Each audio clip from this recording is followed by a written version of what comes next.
A flood of news hit the world this weekend. Based on information from Iranian resistance members, additional underground storage facilities and weapons were discovered, and during the night from Friday to Saturday, 3 apparently American B-12s flew out of the U.S., which I will tell you about a bit later. Intelligence knows the location of the second member of the downed F-15L crew. The downed F-15, the pilot has already been found and evacuated, and a search and rescue team has been dropped in the area where the crew members are located. These are very, very, very special guys, but we'll talk about that a little later as well. I'll also tell you why Israel is in a hurry to finish bombing as much as possible over this weekend to get it done before Monday. The Iranian authorities are nervous that their population is communicating with Israel and giving the Israelis details about troop movements. In fact, they released a special televised address with threats of severe punishment for internal enemies of the regime who are helping the other side, basically the fifth column. And most importantly, what I'm going to tell you about today is the Purge. The Purge. The General Staff has been burned. The General Staff has been burned. The General Staff coincided with the publication of an incredible military budget. Absolutely incredible. Who was fired? Why? 2 black people and 2 women. Oh, they weren't promoted. They were supposed to be given general ranks, and suddenly they weren't. And most likely they won't be. I'll tell you about that too. The Democrats are already nervous about it, calling it a purge, a crackdown, repression, trying to present it as racism and misogyny, hatred of women. Well, that's not sexual dysfunction. No, misogyny is something else. It's sexism. That's it. Does Trump hate black people and women? Any women, black or white, it doesn't matter. The answer is Trump does not hate women. This has been proven many times, and not just in the way you're thinking right now. But this is a long and serious topic with a lot of important information, and as they say, it's not about women, but about what's happening in the Army right now and why it's happening. I'd be happy to tell you about that. But we'll start with the raid. Here, B-2A, and then we'll get to why Axet and Trump are destroying the Army. This astonishing information came from an unexpected source, the Iranian Ministry of Propaganda.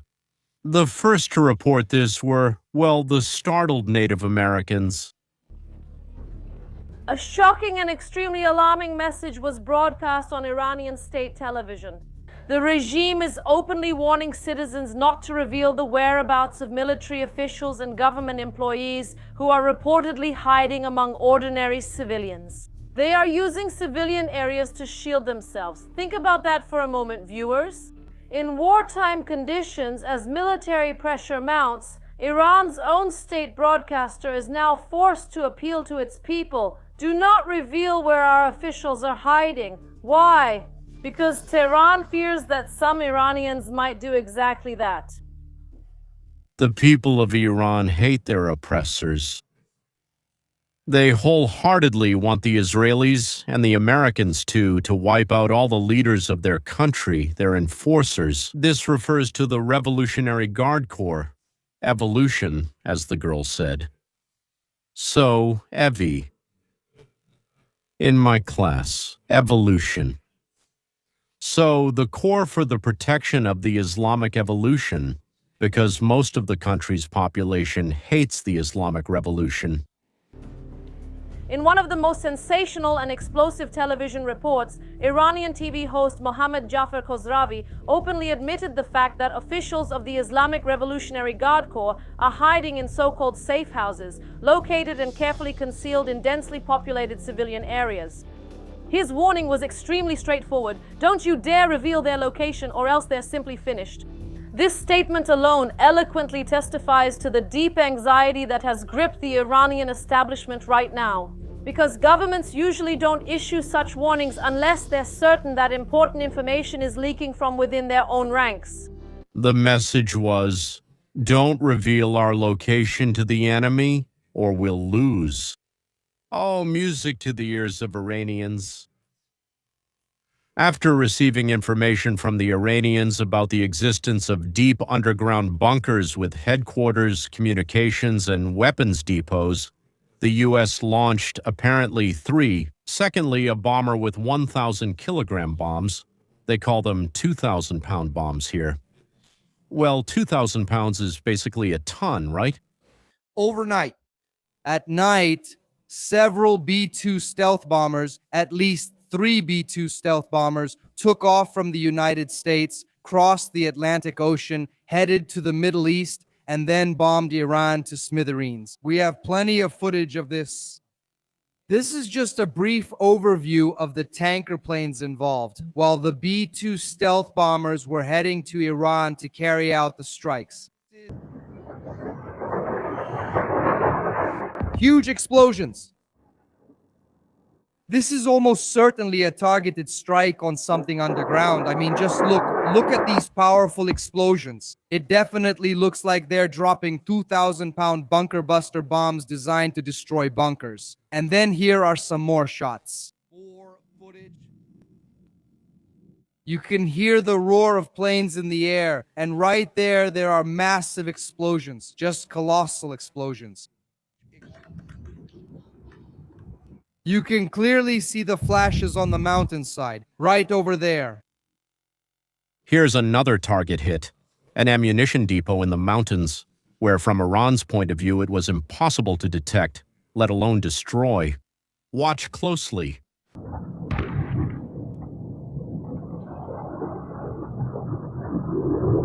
You see the flashes from the explosion. Do you see those flashes from the explosion that happened there? There it is, right there. Exactly. Oh, this is just the perfect freeze frame when the B-2 bombers appear, get to work, and crush the Iranian regime. Also, the petrochemical plant in Iran was completely destroyed, and here are the consequences. The ultimatum expires on Monday. Trump's ultimatum, I mean. Israel is rushing to bomb the most important remaining targets over the weekend because they believe that on Monday, if some agreements or decisions are made, Trump might announce a halt to military actions. The thing is, Israel has additional targets that for the U.S. I would say are desirable but not mandatory to hit. Israel is constantly under threat from Iran, and this is a threat to Israel's very existence. Iran trains and finances terrorism. Iran fires rockets at residential areas in Israel. Iran daily, every hour, promises to drown 6 million Jews in blood, destroying everyone who lives in the territory, which I would say was granted to the Jews by God. And this God of the Muslims, he is the same, yes, it's the same God. Allah, El in Hebrew, Allah, we just add an H at the end. But Allah, so to speak, is their own. God gave the land to the Jews, and they decided, let's say, to argue with God and take this land back. Israel always had excellent relations with Shah's Iran, with Lebanon, and with Jordan. And the Jews really hope that with the departure of the Islamists, normal relations, so to speak, will return to how they were before. And now about the purges in the United States Army. Long before Trump's second coming, the American Army was gradually turning from a war machine, as it was supposed to be, into a huge bureaucratic corporation with strong political influence from above. After Vietnam, and especially after the 1990s, the Pentagon began to increasingly say that the Army should reflect society. That is, if there are 1.5% of people with disabilities in society, then the Army should have the same, or something like that. But that's just my own thought. What they actually meant was to be more open to minorities and women. Then suddenly they started saying that, well, LGBT people, so gays, lesbians, and later even transgender people, the Army should be open to them as well. They have the right, they say, to serve in the Army too. With Obama's arrival, this trend accelerated sharply, and the focus shifted from the classic formula of colorblind, meaning we don't notice color, to color conscious, meaning we pay attention to color. Officers were taught to see who is in front of them, gender, race, identity. These are the factors through which the system should be balanced. Because if we have, say, 20% black people, then there should also be 20% in the Army command as well. Well, it's such incomprehensible nonsense, but so to speak, it's been promoted for many years, I think, by the enemies of the United States of America. Mandatory racial sensitivity trainings appeared, elements of critical race theory, long sessions on diversity. That means variety. So climate inclusivity, inclusion, all of this took time away from combat training. But the political leadership explained this with a brilliant phrase: justice is a combat imperative. Combat. Under Biden, this whole agenda practically became the official ideology. So diversity, equity, and inclusion were declared a combat advantage. That is, if we have 2 homosexuals in the company, we'll fight better. And in every video, these offices were created in the armed forces and headquarters. Diversity, equity, inclusion, they called them DEI. Positions were introduced, that is, a diversity officer. Well, in our terms, it's called a ComSorg. On paper, it looked like caring about justice and equal opportunities. In reality, a parallel ideological hierarchy was growing, created by civilian politicians and part of the state. The federal structure, which was, as they said, set up in a progressive way, I don't see anything progressive about it. For the traditional officer corps, it looked like this. New dogmas were imposed from above, and those who disagreed were quietly pushed aside, well, from their careers, opportunities, and everything else. Over time, side effects accumulated, which made right-wingers and conservatives talk not just about adjusting the course, but about the need for a purge, well, let's say even a clean sweep. First of all, time and money. Billions were spent on programs that didn't increase the ability to shoot, move, or win, but instead fed consultants and internal bureaucracy. Once again, we call them commissars. Secondly, it's a blow to meritocracy, which means being rewarded for merit, for skill, for mastering a specialty. When everywhere you hear talk about quotas for homosexuals, representation of women, I don't know, and correcting historical injustice, then any success, say, of a black officer or an openly gay person automatically raises the question, is this due to merit or political agenda? Let me add the following.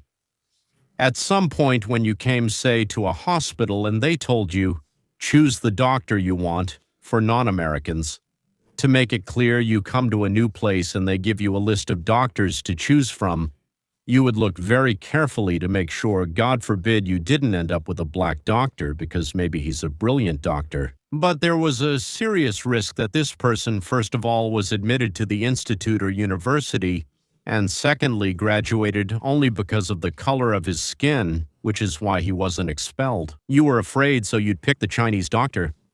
Usually, Asians weren't treated that way. Instead, they often received less, while Latinos and blacks got more. You knew that if this Asian had graduated from university, he must have been really good. At the same time, the Army failed in the battle. Why? In the first decades, many branches of the armed forces were short by tens of thousands of recruits every year.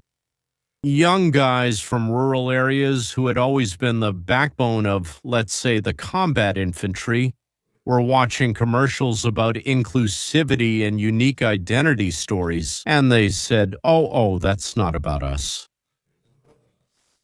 A persistent image emerged. The Army is engaged in social engineering, not preparing for war, and this threatens national security. During his first term, Trump instinctively disliked political correctness, but he had neither a team nor a well-established mechanism for a large-scale personnel war with the Pentagon. So, in the period between the terms from 2021 to 2024, Republicans in Congress were essentially preparing the ground for a future personnel war. They tried to block funding for this DEI program through the defense budget. Governors like DeSantis openly promised to cleanse the Pentagon of wokeness. At the same time, conservative activist lawyers were preparing templates for presidential executive orders to roll back DEI in federal agencies by 2024. Documents and analysis were already prepared at the Heritage Foundation on how a future Republican president could, within weeks, order the closure of these diversity offices, well, commissariats, and eliminate quotas. Just like before, so to speak, when universities would admit no more than 1.5% Jewish students. And here you are required to make no less than 1.5% of your hires gay people, or say 4% women, or 8% black people. I'm just making up the percentages right now. They banned writing anything other than male and female in documents. So now we have two genders again, as they say. And the ideological apparatus started to be purged. And Pete Hegseth rides this wave. A former guardsman officer, a war veteran, and later a TV host on Fox News. He's also an author of books and podcasts about how the left is killing the Army's fighting spirit. He made fighting wokeness his personal brand. For him, it's not just reforms, but refocusing on victory. When Trump returns to the White House for a second term, he is now prepared both ideologically and in terms of staffing. In the first weeks, he signs a package of executive orders that target DEI across all federal agencies. Agencies, including the Pentagon, are ordered to roll back these programs, close offices, and return to a meritocratic approach. That is, based on merit, yes, and to abandon any hidden quotas they tried to implement, as well as privileges based on identity. If all else is equal, we'll choose the black person. Why? They can't be the same. There's a separate section regarding policy on sex.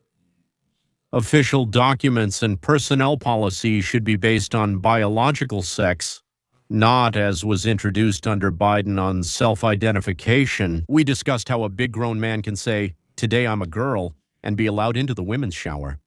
We're not talking about the Army right now. University, stories like that existed. But dismantling the ideology on paper is only half the job. The people remain. So over the years of Obama, then Obama again, then a break for Trump, and then Biden, yes, it's a whole era, a whole layer of generals and admirals grew up who made their careers on what? On supporting these programs. They spoke at conferences, signed doctrines, and promoted subordinates based on the principle of representation. A black gay man with one leg, and that's it, make him a diver. Right here. Hegseth turned into a personnel sledgehammer. Conservative organizations sent him lists of woke ideologists in advance.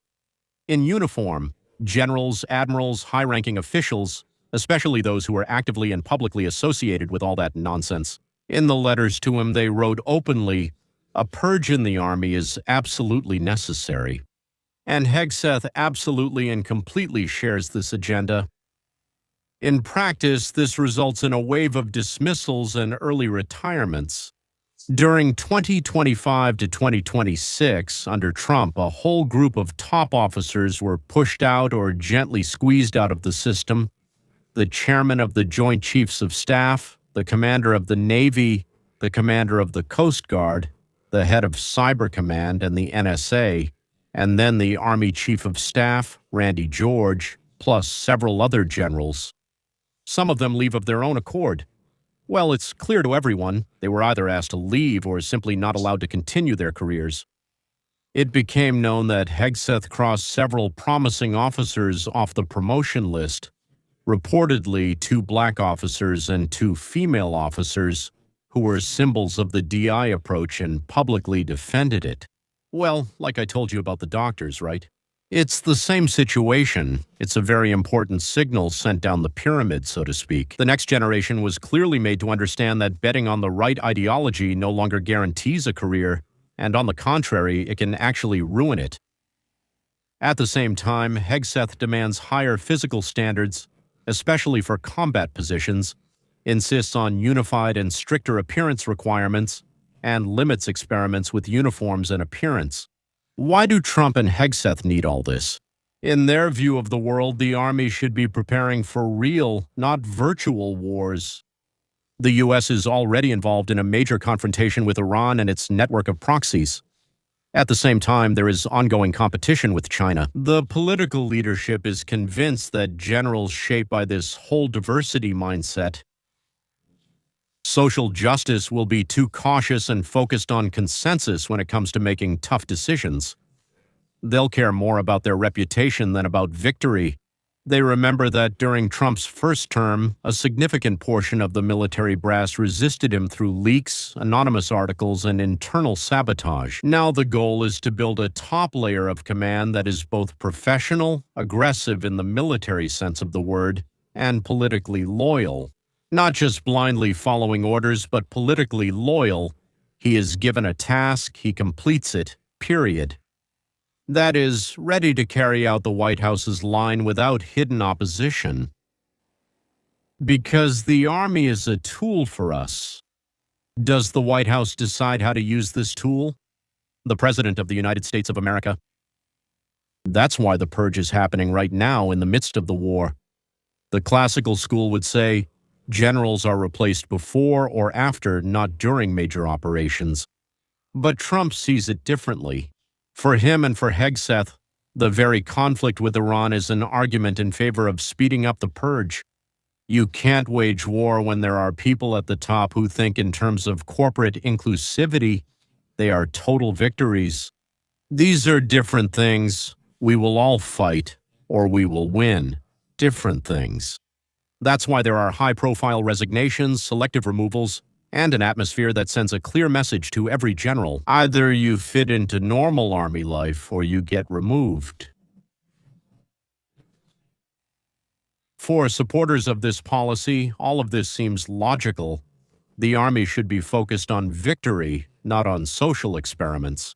Excess ideological baggage and bureaucracy get in the way. They need to be cut out. Hegseth is changing not only the rules, but also the personnel, so to speak, the DNA. He is restructuring what makes a career. Who faces the glass ceiling? Which backgrounds are considered promising? Which are considered toxic? Which words can be spoken? Which are better left in the past? And so on and so forth. But in fact, this is exactly how the purge is being carried out now, through dismissals, rewriting the rules, and changing the standards. And it's a very clear signal to the entire officer corps about exactly what the right American officer or general should look like in the era of Trump and Hegseth. At the same time, the White House presents Congress with a development plan that results in an unprecedented budget, $1.5 trillion. In short, $1.5 trillion is a bid for a sharp leap in the military power of the U.S. defense industry. First and foremost, as a tool of deterrence, not an open declaration of war, let's say, against China.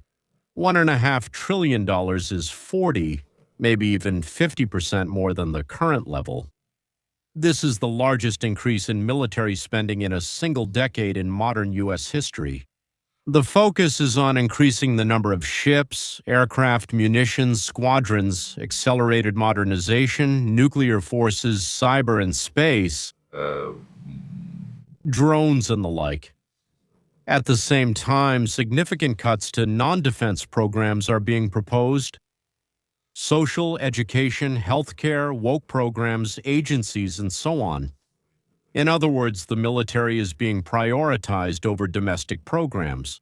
We are already being asked to spend this insane, astronomical amount of money.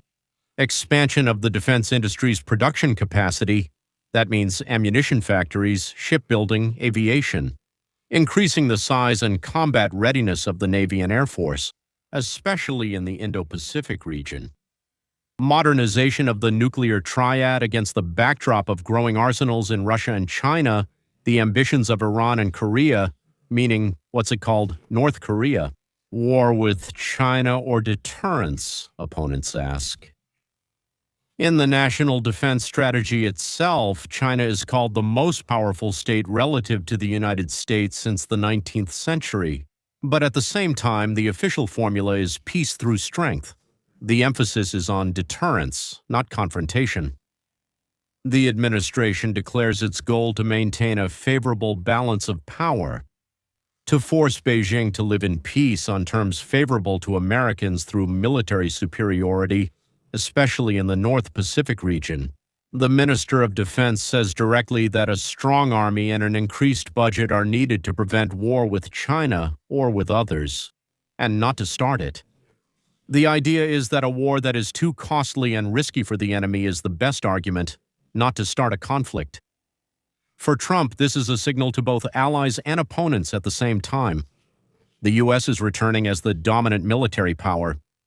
Support for domestic industry, jobs, a tool to pressure China, Russia, and Iran through military superiority, an official announcement that we are preparing for war tomorrow. In short, the official line is, we're not pulling out globally, but rather redeploying. A moderate reduction in Europe, some old bases being closed, some old bases being cleared out, but at the same time strengthening the Indo-Pacific region and the Western Hemisphere. So, Trump is pressuring Europe to take primary responsibility for defense in Ukraine on its own, while the U.S. remains critical. But as a more limited partner, the strategic documents talk about calibrating forces in Europe as allies increase their military budgets. That is, some American forces may be gradually withdrawn and not increased.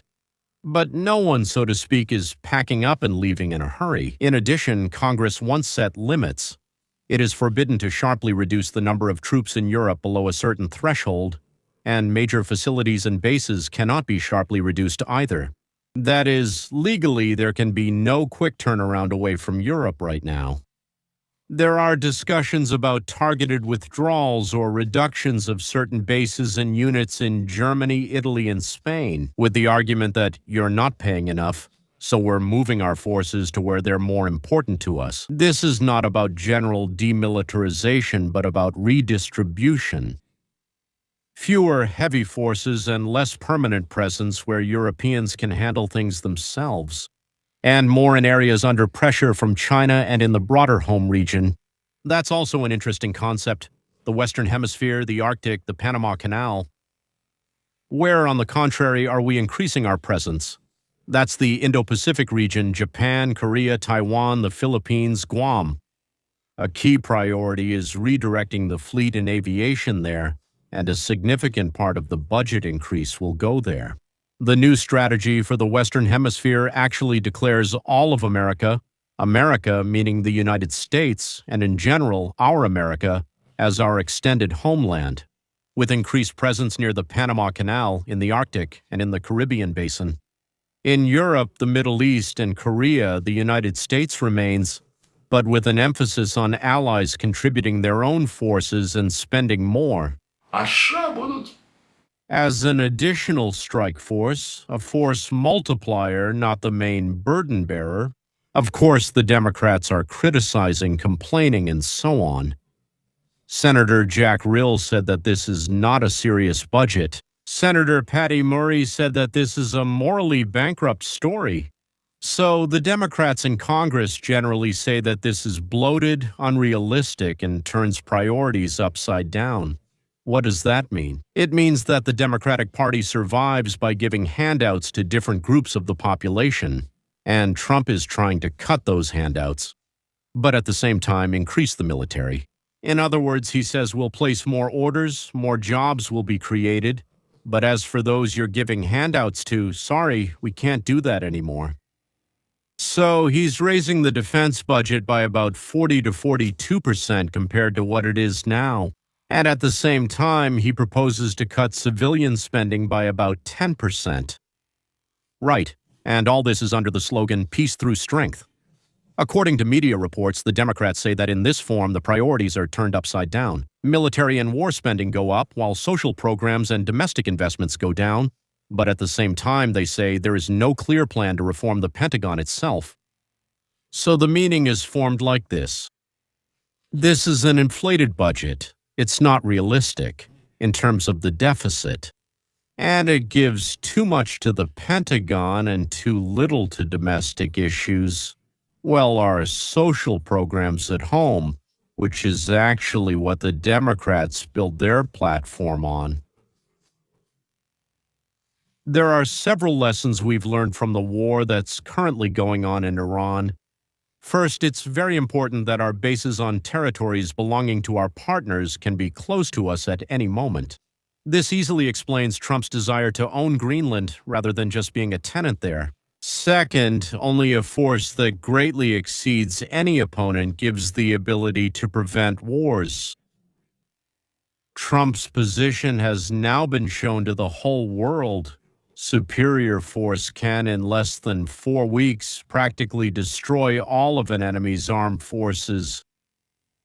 The United States also showed the world that they would launch planes from their own territory, fly halfway around the globe, then accomplish their objectives, make the necessary turns, and return back. That is, even if we're not nearby, we can still reach anyone at any moment, anywhere. And finally, since the United States of America, as a democratic country, are subject to fluctuations in public opinion, the U.S. must have enough power to end wars with the complete defeat of the enemy before the patience of the population turns into protests and protest voting in elections. That's basically it. I really hope you found all this interesting because these are, of course, major events happening right now in the United States. And probably, I think, before, maybe people used to ask, who is the president of the U.S.? Now, nobody asks that anymore. Everyone knows for sure, first of all, who the president of the U.S. is, and secondly, that their own lives also depend on what this president does or fails to do today. See you.